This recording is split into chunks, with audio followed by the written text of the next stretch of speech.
In August 2023, I was responsible for text-based work in the church.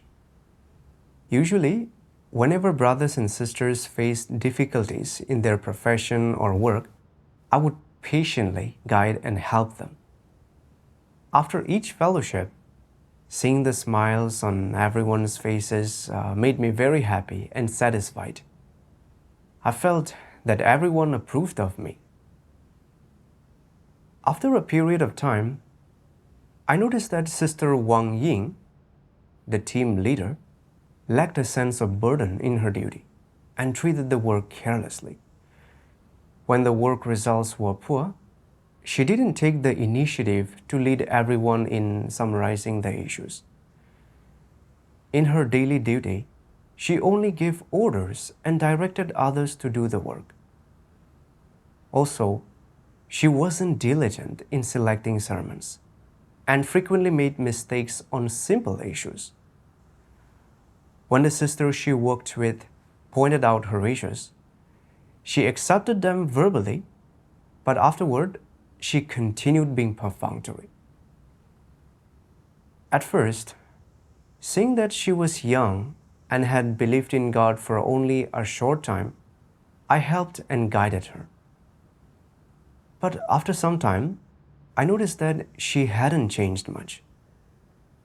I knew I had to fellowship and expose her problems to make her realize the seriousness of her issues.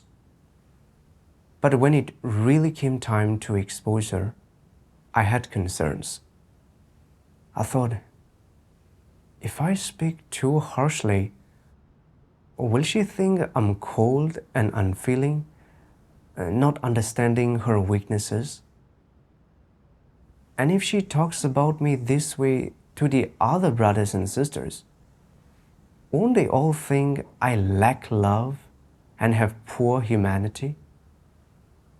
Then who will still support me in the future? Maybe I shouldn't expose and prune her. I should just patiently help her instead. So, I just briefly mentioned to Wang Ying where her work was lacking and pointed out some of her perfunctory behaviors in doing her duties. After hearing this, Wang Ying merely admitted that she had no sense of burden, but showed no reflection or understanding of the damage caused by her perfunctory performance of the duty to the work. Then she immediately started talking about a topic she was interested in and brightened up as if nothing had happened. When I saw her reaction, I knew that my fellowship hadn't achieved effect. But then I thought, I did remind her, and she said she would make a change, so I'll just observe further.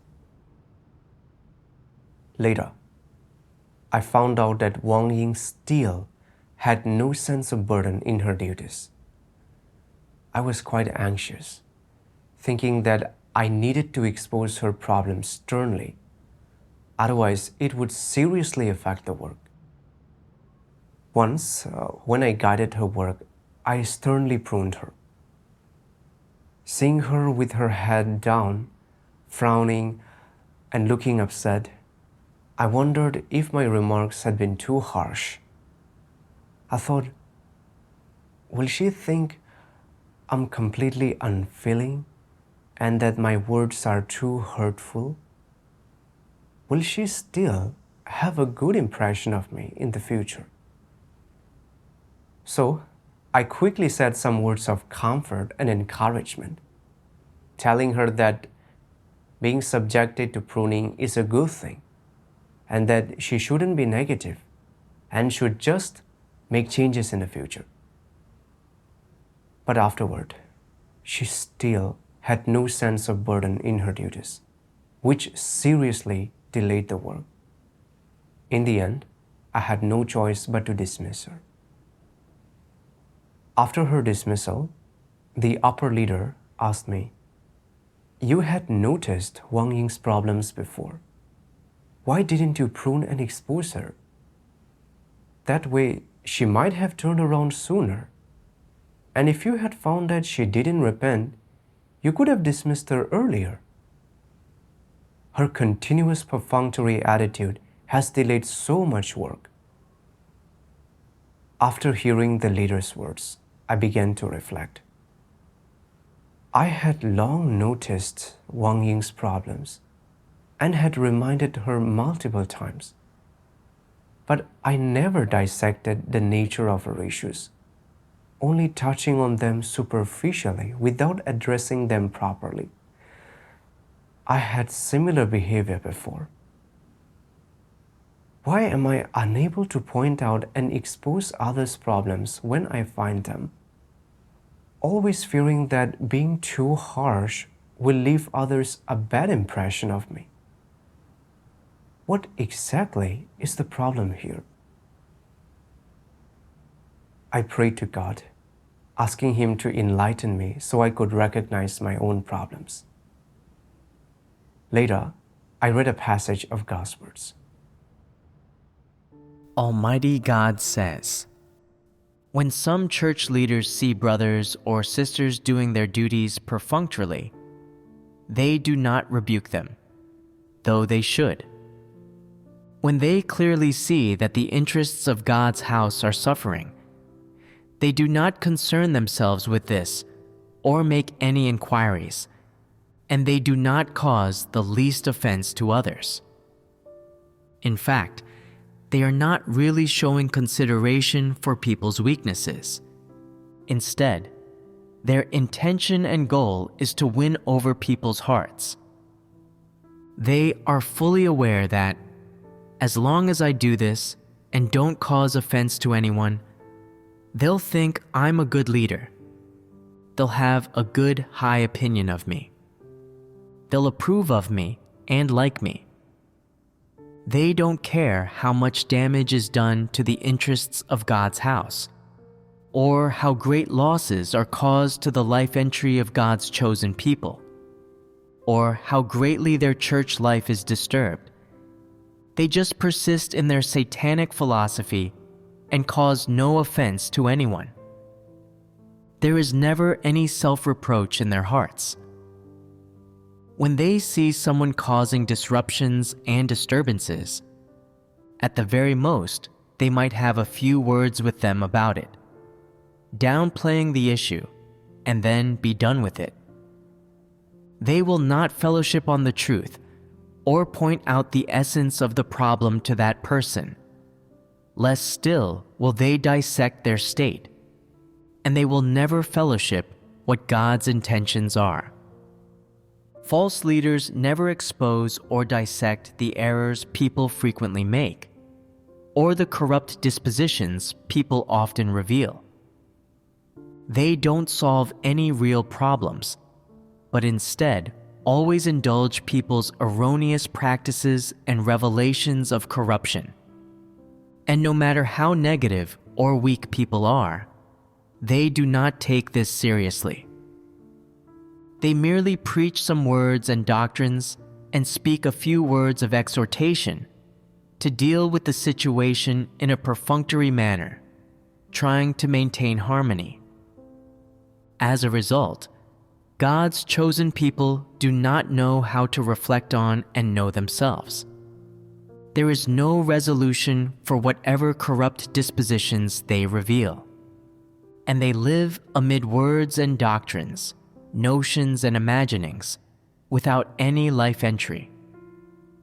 They even believe in their hearts, our leader has even more understanding for our weaknesses than God does. Our stature is too small to live up to God's requirements. We just need to fulfill the requirements of our leader. By submitting to our leader, we are submitting to God. If a day comes when the above dismisses our leader, we will make ourselves heard. To keep our leader and stop them from being dismissed, we will negotiate with the above and force them into agreeing to our demands. This is how we will do right by our leader. When people have such thoughts in their hearts, When they have established such a relationship with their leader, and this kind of dependence, envy, and worship has arisen in their hearts toward their leader, they come to have ever greater faith in this leader and always want to listen to the leader's words, rather than seeking the truth in God's words. Such a leader has almost taken the place of God in people's hearts. If a leader is willing to maintain such a relationship with God's chosen people, if they derive a feeling of enjoyment from this in their heart, and believe that God's chosen people ought to treat them like this, then there is no difference between this leader and Paul. They have already set foot on the path of an antichrist, and God's chosen people have already been misled by this antichrist and are completely lacking in discernment. In fact, that leader doesn't have the truth reality, and they do not bear a burden at all regarding the life entry of God's chosen people. They can only preach words and doctrines and maintain their relations with others. They're good at showing off using hypocritical methods. Their speech and actions accord with people's notions, and they thereby mislead people. They don't know how to fellowship the truth or know themselves, and this makes it impossible for them to lead others into the truth reality. They work only for the sake of reputation and status, and they say only nice-sounding words that ensnare people. They've already achieved the effect of getting people to worship and look up to them, and they have seriously impacted and delayed the work of the church and the life entry of God's chosen people. Isn't a person like this an antichrist? God exposes that false leaders who find issues in brothers and sisters' duties but don't expose or prune them don't care about how much work is delayed or about how serious the nature of these issues is. They only speak superficially and don't fellowship the truth to resolve problems. Moreover, they are continually indulgent and tolerant, causing others to feel that they are really loving, in an attempt to make others approve of and support them. This is done to win over people's hearts and mislead them, and it is a practice of the antichrists. In truth, this was what I was like. When I saw Wang Ying being perfunctory in her duty and not doing actual work, I knew that her doing her duty this way would seriously delay the work, and that if she didn't repent, the only option would be to dismiss her. But when I wanted to point out her problems, I was afraid that she'd say I wasn't empathizing with her weaknesses, that I was cold and unfeeling, and that I lacked love and humanity. To maintain a good image in her eyes, I just couldn't bring myself to prune and expose her. Instead, I just gave her superficial reminders for her to put more heart into her duties, without exposing the nature and consequences of her actions. Later, when I saw that Wang Ying was still being perfunctory in her duties, I only said a few stern words. But when I saw her with her head down and looking distressed, I began to worry about what she would think of me. So I quickly said some words of comfort and encouragement. As a result, Wang Ying didn't feel her issues were serious and didn't repent or change at all. And in the end, she was dismissed. When facing the brothers and sisters' issues, I didn't consider how to fellowship the truth to resolve them at all. I only focused on maintaining a kind and loving image of myself in their eyes, and I was constantly disguising myself. Now I finally saw that this so-called love was false. I was just trying to preserve my reputation and status, and seeking to gain others' admiration. As a supervisor, my responsibilities were to fellowship the truth, to resolve brothers and sisters' problems, to assist them in doing their duties well, and to protect the church's work. But all I tried to protect was my position in their hearts. And I didn't fulfill my responsibilities in the slightest, while I constantly disguised myself as a loving person.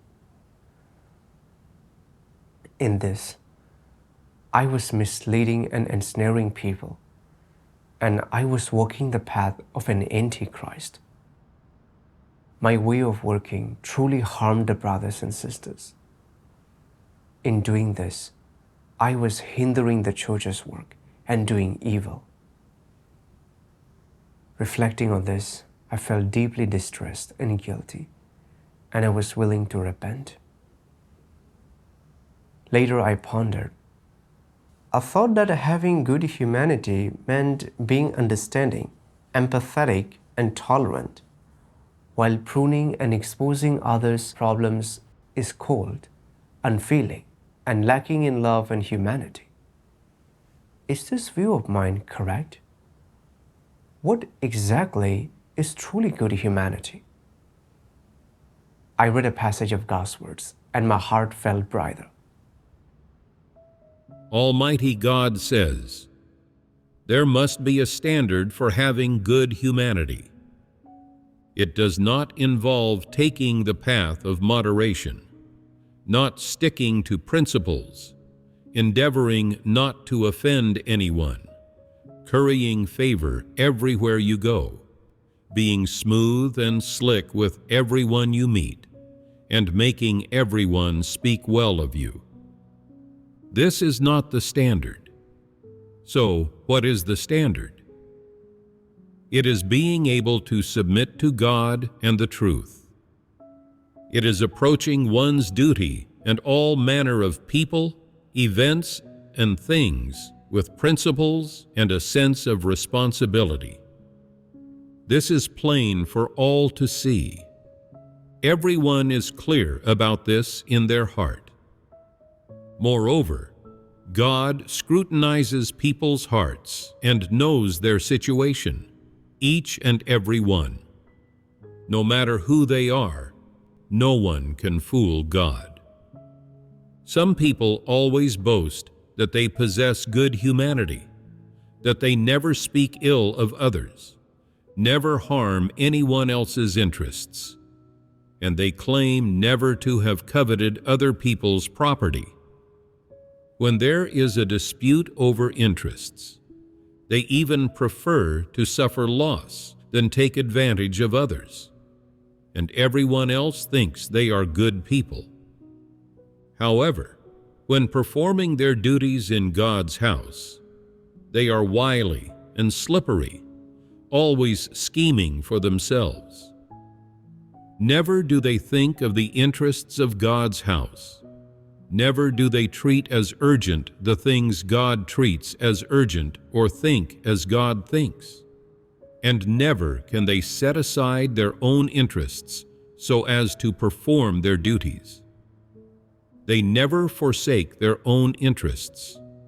Even when they see evil people committing evil, they do not expose them. They have no principles whatsoever. What kind of humanity is this? It is not good humanity. Pay no attention to what such people say. You must see what they live out, what they reveal, and what their attitude is when they perform their duties, as well as what their internal state is and what they love.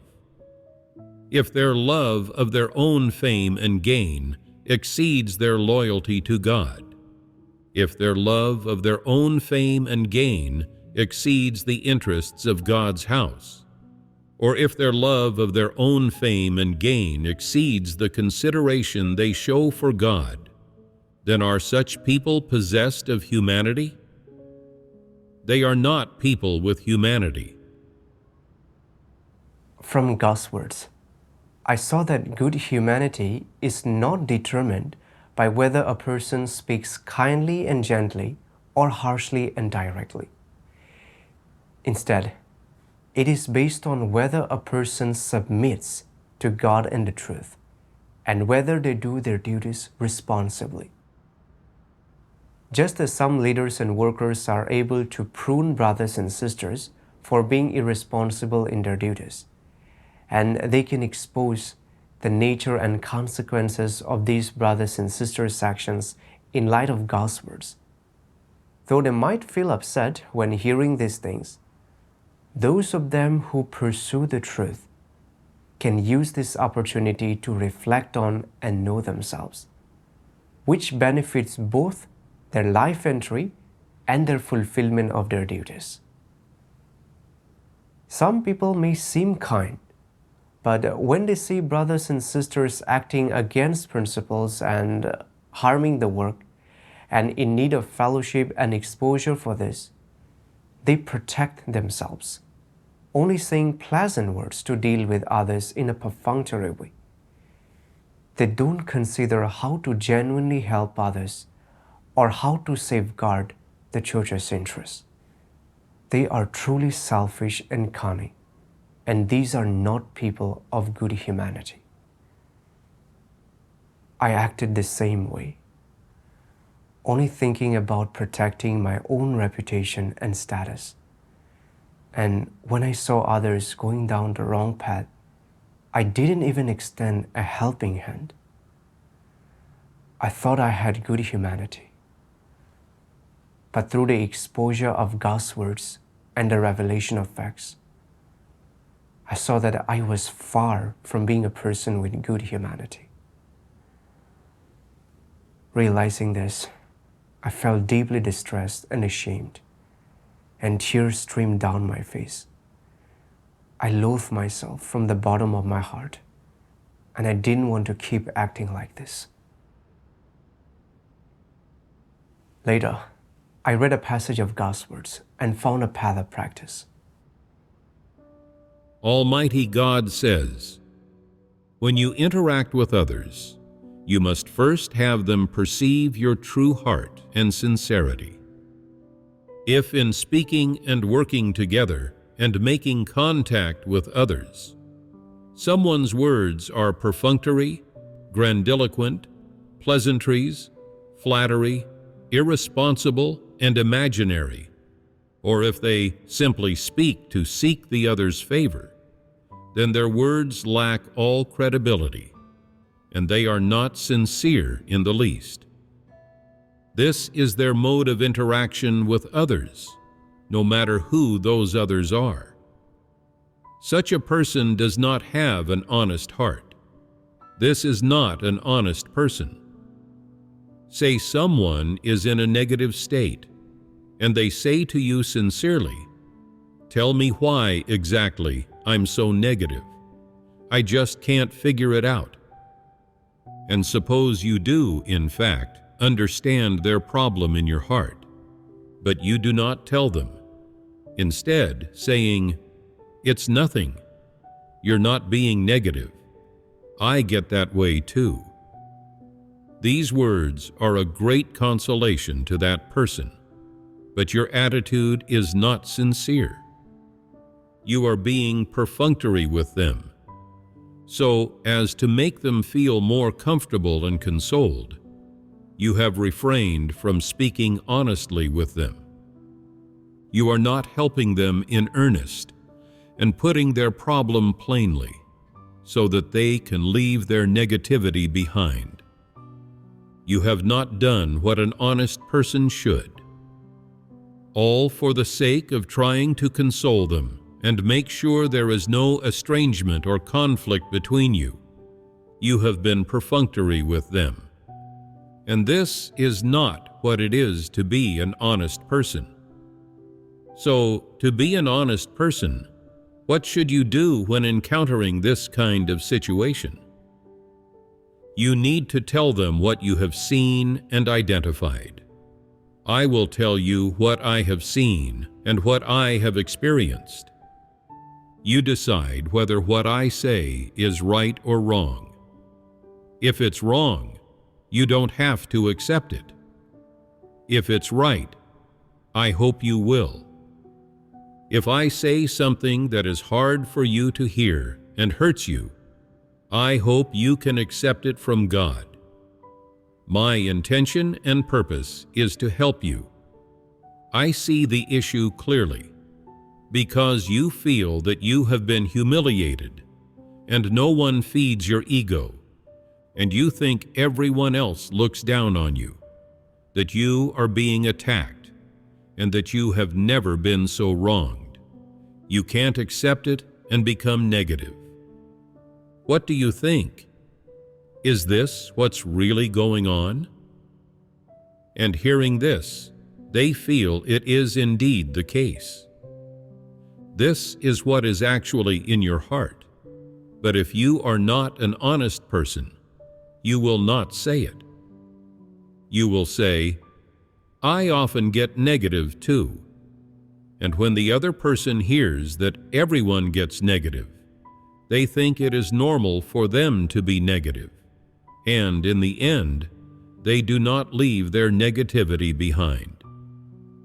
If you are an honest person and you help them with an honest attitude and an honest heart, you can help them understand the truth and leave their negativity behind.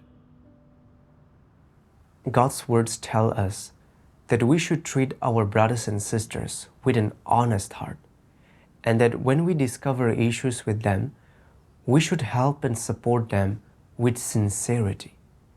This help is not bound by form or rules. If things such as fellowship and reminders can be effective, then we should use them.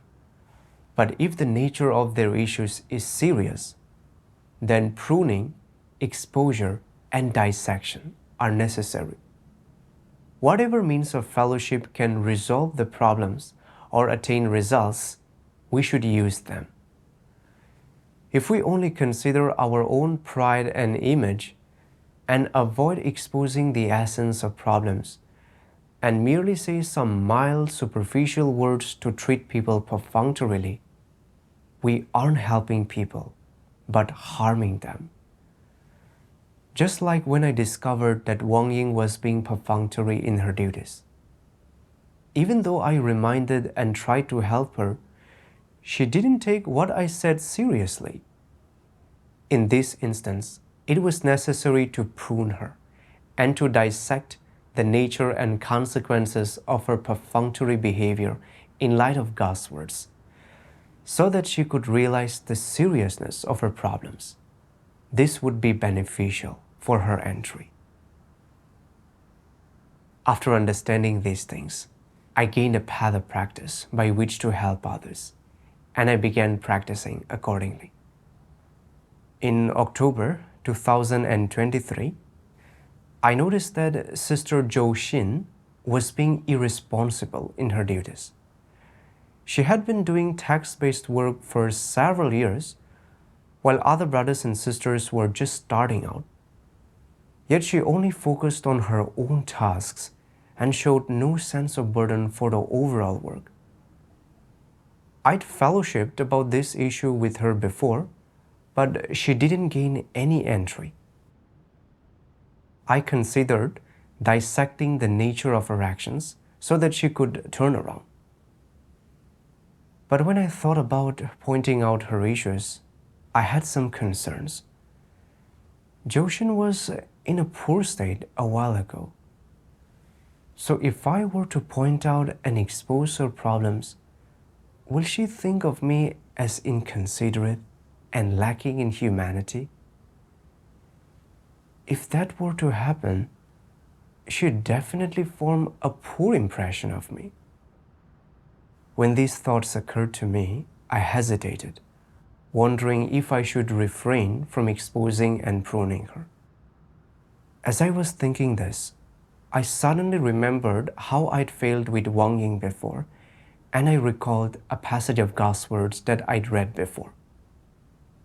If you are an honest person and you help them with an honest attitude and an honest heart, you can help them understand the truth and leave their negativity behind.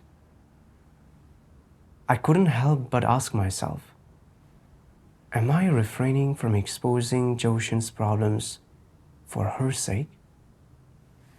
In truth, I wasn't. I was afraid that Joshin might think of me as too harsh and unsympathetic to her weaknesses. So my hesitance was rooted in my desire to maintain a good impression in her eyes. I also thought about how the sister was living in a selfish and despicable corrupt disposition, that she had been irresponsible in her duties, and that she had already delayed the work. Only by exposing this problem to her and making her realize the seriousness of her issues would she have had a chance to turn around. Even if she might feel as though her heart were being pierced, and for the moment she struggled to accept it, I would still be genuinely trying to help her, and I would have a clear conscience. Later, during the gathering, I drew on God's words to expose the nature and consequences of her being focused solely on her own work and neglecting the overall work. I saw that she was quite distressed. But after the fellowship, she said she'd been somewhat aware of her problems but hadn't taken them seriously. And that through this dissection, she'd finally seen just how severe her issues were. She realized that she hadn't been concerned about the work having halted, nor had she paid attention to resolving these problems, even though she knew they existed. She also realized that she'd been indifferent and unconcerned, which delayed the work, and that she'd been truly selfish and despicable and needed to seriously reflect and make changes. I was quite pleased to see this sister come to such an understanding, and I felt that I'd finally helped others for once. Through this experience, I came to understand some principles for measuring the goodness of humanity. And I also saw clearly that my failure to sincerely help others, my hesitance to point out problems, and my only protecting myself and not upholding the church's work were a manifestation of poor humanity. At the same time, I learned what it truly means to help others with love. Thank God.